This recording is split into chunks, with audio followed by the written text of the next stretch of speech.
fake typing.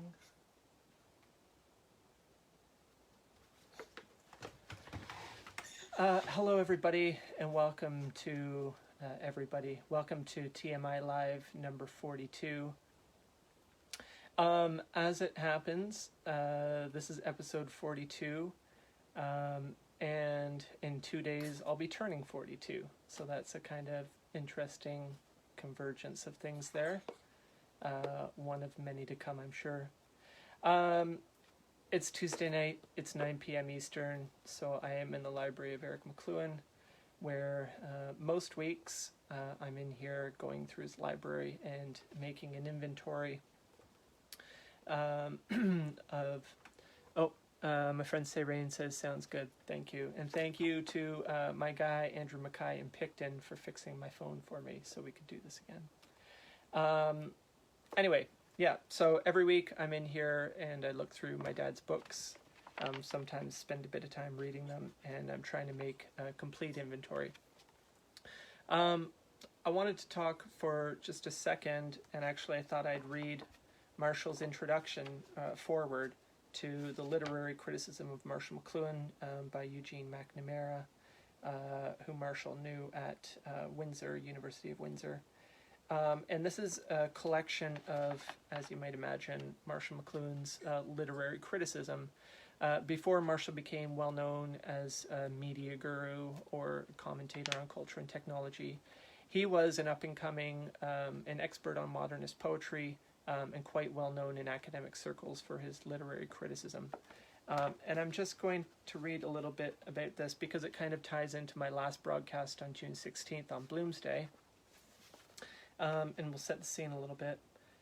Marshall writes, in the summer of 1932, I walked and biked through most of England carrying a copy of Palgrave's Golden Treasury. There had never been any doubt in my mind that art and poetry were an indictment of human insentience, past and present. Aye, many flowering islands lie in the waters of wide agony. In the lake country, I revelled in Wordsworth phrases. Most sweet it is, with uplifted eyes, to place the ground, if path be there or none, while a fair region round the traveller lies. Forgive my poetry reading. Every poem in that book seemed to have been written to enhance my pilgrimage. Quote, yes, there is a holy pleasure in thine eye. The lovely cottage in the guardian nook hath stirred thee deeply with its own dear brook, its own small pasture, almost its own sky. I mention this because it's doubly interesting because 10 years ago at this very desk I documented Marshall's library, and I also documented his copies of Palgrave's Golden Treasure, which he's now saying he had with him in the summer of 1932 as he and his friend Tom Easterbrook biked around England before entering Cambridge University. He goes on, after a conventional and devoted initiation to poetry as a romantic rebellion against mechanical industry and bureaucratic stupidity, Cambridge was a shock. Richards, Leavis, Eliot and Pound and Joyce in a few weeks opened the doors of perception on the poetic process and its role in adjusting the reader to the contemporary world. My study of media began and remains rooted in the work of these men. Thomas Nash was a Cambridge pet in my terms there. I did my doctoral study on him, approaching him via the process of verbal training from the sophists through Cicero and Augustine and Dante to the Renaissance. When Joyce quipped to a critic, some of my puns are trivial and some are quadrivial, he was being, as always, precise. When my critics imagine I am being vaguely metaphorical, I, too, am trying to be literal and precise. That art is a means of giving us new awareness through an intensification of our sensory life is obvious. TV Guide for June 8 to 14, 1968 has a painting by Dali on the cover. Two thumbs exhibit TV screens as thumbnails. That is pure poetry, acute new perception. Dali immediately presents the fact that TV is a tactile mode of perception, touches the space of the interval, not a visual connection.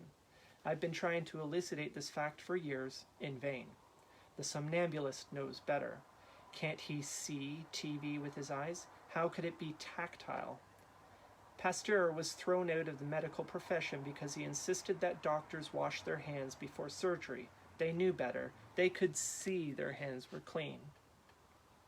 The effects of new media on our sensory lives are similar to the effects of new poetry. They change not our thoughts, but the structure of our world. All this is merely to say that my juvenile devotion to romantic poetry is closely related to my present concerns with the effects of the media in our personal and political lives. Must we continue to mow down the Kennedys in order to illustrate that the hot politics of the old machines won't work on the cool and involving TV medium? That's an interesting introduction to this book by Marshall. Give me a second here. We're going through a heat wave here. I don't know if you can see how much I'm sweating.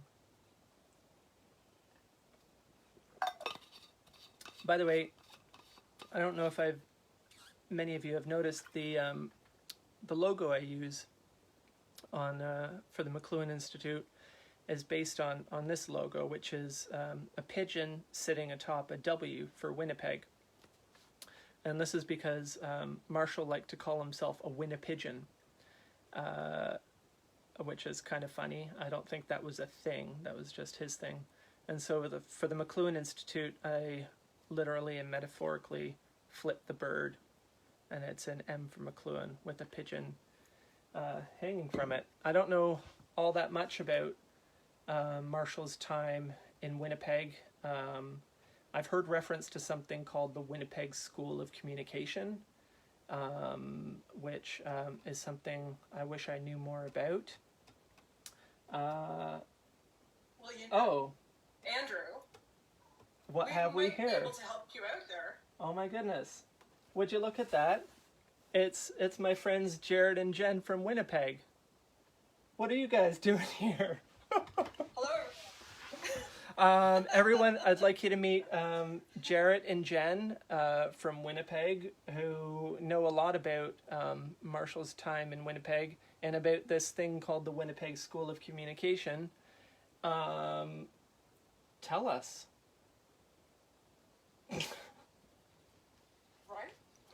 That was not a contrived introduction at all, by the way. Purely spontaneous. I don't know how they got here. As only spontaneity can be, that's right. Right? Yeah, as I'm sure a lot of your viewers and your friends and your fans will know that the Marshall McLuhan grew up in Winnipeg. You know, he was born in Edmonton in 1911. Not too long ago. What is it? Something like 109 years ago in a few weeks. In a few weeks, yeah. And moved to Winnipeg, right? Yeah. July 21st. Yep. Yeah. So we're coming up on birthday 109, and the family. It's not clear cut when they arrived in Winnipeg, but let's just say about 1916, in the middle of World War I. And they stuck around. I guess, you know, Herb and Elsie really liked the city, and really at the time it was an up and coming city.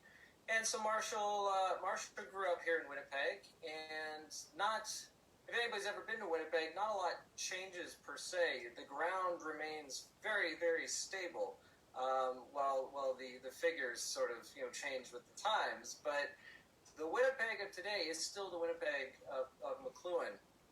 The Osborne Bridge that he walked over from his house in Osborne Village to go to school at the Broadway campus of the University of Manitoba in the late 20s is basically still there. And there's still some of the old mechanical wheels, because it was not necessarily a drawbridge, but it did have to go up so the boats could go under. Oh, cool. And so some of that machinery is actually still on display as an art form. Nice.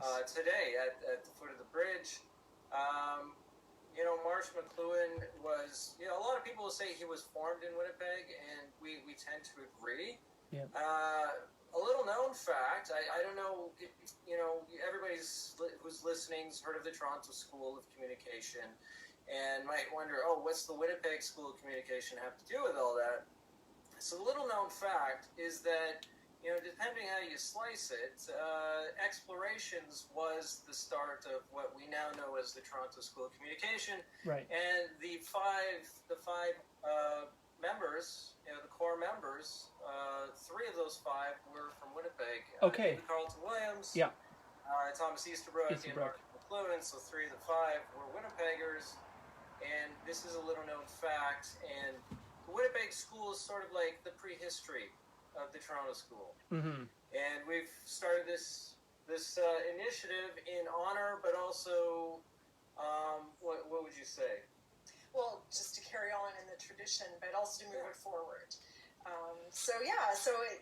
Where we are situated in Winnipeg, right in the city center, we're basically a short walk away from where Marshall McLuhan studied for the first portion of his undergraduate, actually, at the Broadway campus, which was right downtown. Right. And he carried on after that at the Fort Garry campus, which is somewhat getting towards the city limits. Okay. So he very much experienced the city as, a kind of, not to overuse the city as classroom, but very much as an integrated part of the downtown core of the city.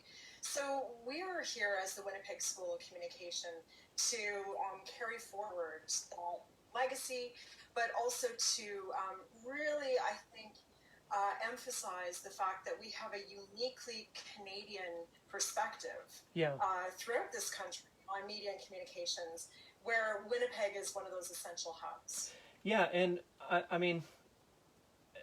I can think of a few instances where Marshall talks about the Western Canada and the Plains giving a unique perspective because of the sight lines and the broad expanses, and so I think there's something definitely to be said for a Winnipeg School of Communication as distinct from, say, a more urban-centered Toronto school.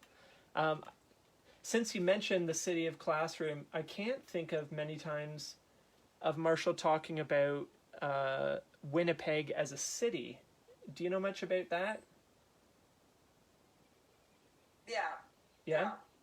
Well, it's an interesting environment, and I think it's you can overplay that notion of the sight lines and that kind of notion of the prairie and that kind of thing. But what I think is interesting, and I'm not from Winnipeg, so I can speak to it in this respect. The city really makes sense from the river. So when viewed from the river, you see how the city unfolds, and really is the fork of two historic rivers for Canada, which essentially were central to everything Innes talked about in terms of the fur trade. Yeah.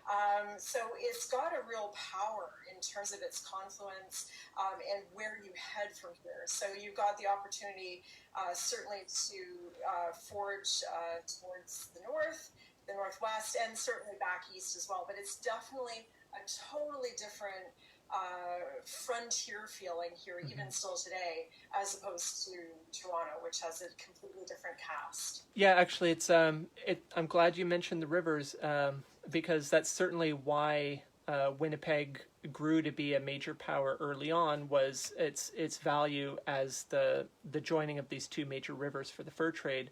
Also, when I was in Winnipeg a few years back with Dad, with Eric, for the McLuhan Faith and Works Conference that Howard Engel put on.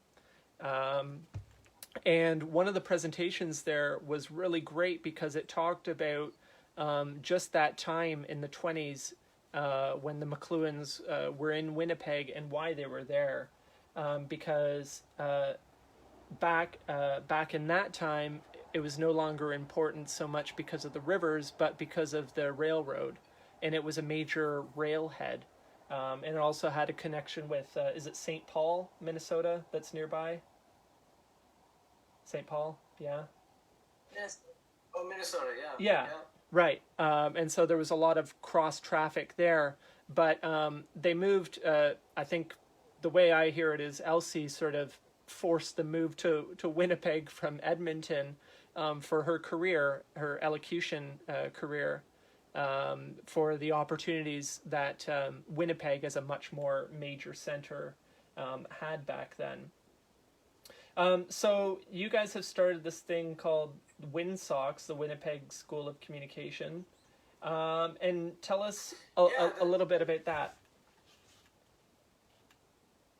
So the Winnipeg School of Communication has a website, and at the moment that's primarily where we're carrying out all our actions and activities, especially with sort of the the pandemic conditions are not apt for in-person, in-classroom types of seminars and workshops. So we have a website. It's brand new. It's WinSox. That's WINNSOX.com. It's a loose play on Who Has Seen the Wind. I believe it's W.O. Mitchell, who was an author, wrote a book, Who Has Seen the Wind, Acoustic Space. We'll give a little nod out to Richard Altman for pointing out that the Broadway campus is now invisible. And if you haven't seen his film, you definitely need to check it out. I'm sure Andrew can put a link on the Facebook feed. You 100% have to see Richard Altman's film McLuhan Unclaimed, I Am a Winnipegian. And Richard gets a lot of credit for being the Winnipeg School of Communication champion, and the savant that he is. The guy is amazing. He's tracked down a lot of things. One of the first interactions I had with him was he was really interested in these two books. When I was doing the inventory of Marshall's library, I came across these two copies of Dickens' A Tale of Two Cities, funnily enough, Winnipeg, St. Paul.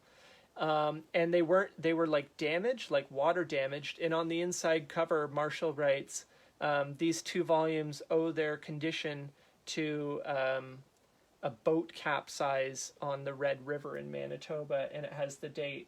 And so he's telling that he built his own boat, actually. I think it was called the Lark, a little sailboat. And he capsized on the river one day, and these books got wet, but he saved them, which is great. Anyway, that's Richard to a T. He digs for these details, and I love the guy for that. So holler to Richard, aka Zarvox. Anyway, guys, I really want to thank you for joining me today on this weird kind of thing, and for answering our questions about the Winnipeg School of Communication. People, if you're interested, visit winsox.com. I'll let you finish. I'll let Jen have the last word, but make sure you visit winsox.com and learn more about Winnipeg. And they've got a lot bigger plans for it, right? Big plans. Oh yeah, big plans, massive. No, it's true.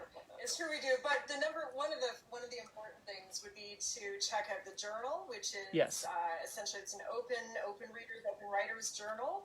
So anyone with an internet connection anywhere can read it free on a screen device. We're looking at submissions. So if people want to visit the website and pitch an idea or have something ready to go ahead. And Andrew is our associate editor. I guess I have something to do with it. Career. So the Winnipeg School of Communication is a school that studies media and teaches media, and we try to stimulate teamwork in the global village to try to figure our way out of the predicament that we find ourselves in as we approach the second decade of the 21st century. We've got some issues here. I know Eric was fond of saying we need to clean this place up, and using the tools that Marshall developed and the media ecology approach that he pioneered, we can really make a lot of headway if we team up globally to think through our media and figure out their effects and side effects and so on and so forth. Yeah. So we started the Winnipeg School of Communication as a tribute, but also to carry on a living tradition. And winsox.com is the website. Our journal, the journal published by the Winnipeg School of Communication, is WinSox. Amazing. And if there's any questions, feel free to get in touch with the three of us. The contact information's on the website. I'm sure Andrew can post a link. Definitely. And we're glad to launch officially via TMI number 42. Thank you. Happy birthday to me. That's great, guys. Right? I'm really excited about this because this is exactly what this is about, and it's funny. During Paolo's Monday night webinar last night, I posted the first paragraph of the Explorations Journal, which says this journal is not to embalm for posterity, but to search and explore and seek. And exactly, it's all about active and working today. And so I love that you guys have taken up that spirit. And this isn't just about theory, and nothing against theory, but I think most people recognize that we're beyond theory at this time, and as you say, as Eric says, it's time to clean up this place. So thanks, guys, for joining me today. Thank you all for joining me today, and we'll see you next week.